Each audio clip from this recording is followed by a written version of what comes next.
Arquitetura de microserviços. É bom, mas não é bala de prata. Quando falamos de segurança em sistemas modernos, é muito comum ainda pensarmos com a mentalidade dos sistemas monolíticos. Mas a verdade é que microserviços mudam completamente o jogo da segurança. Em um monólito, temos um único bloco de aplicação, geralmente protegido por um perímetro bem definido. Já em microserviços, o cenário é outro. Múltiplos serviços distribuídos se comunicando o tempo todo pela rede. E isso faz com que a superfície de ataque cresça de forma significativa. Hoje, eu quero te explicar quais são os principais riscos de segurança em microserviços, os chamados maus cheiros de segurança, e quais práticas realmente funcionam para mitigar esses problemas. Os maus cheiros de segurança em microserviços.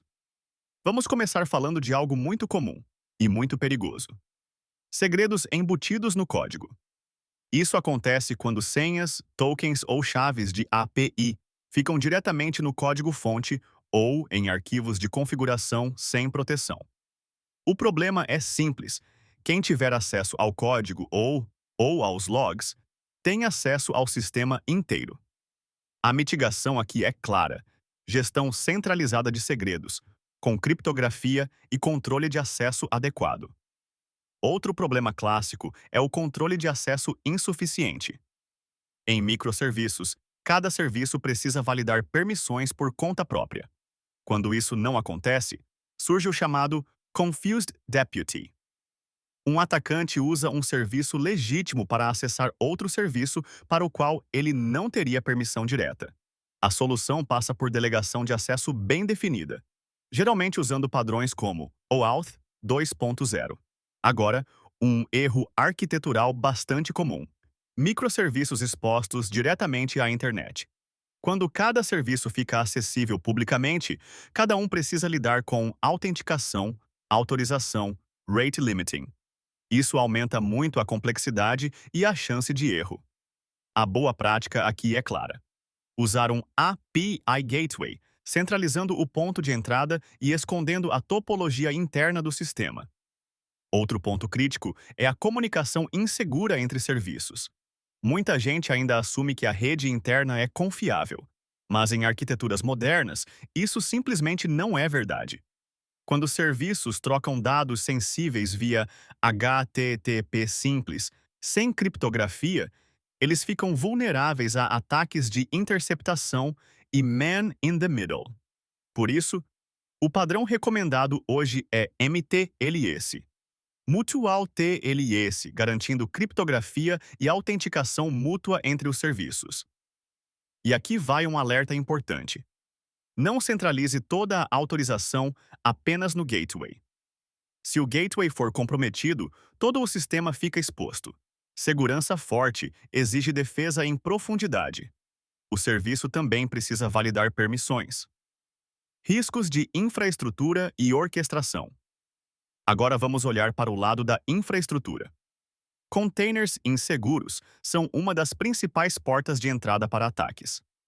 Isso inclui imagens desatualizadas, cheias de vulnerabilidades conhecidas, containers rodando como usuário root, permissões excessivas no host. Tudo isso pode permitir que um atacante escape do container e comprometa o ambiente inteiro. Outro risco pouco falado é o Service Discovery. Se o registro de serviços não for protegido, um serviço malicioso pode se passar por um serviço legítimo, desviando tráfego e dados sensíveis. Isso é spoofing em nível de arquitetura. E claro, não podemos esquecer da falta de rate limiting. Sem limitação de requisições, qualquer API, interna ou externa, fica vulnerável a ataques de negação de serviço. Em microserviços, isso é ainda pior, porque uma sobrecarga em um serviço pode derrubar vários outros em cascata. Tipos de ameaças mais comuns.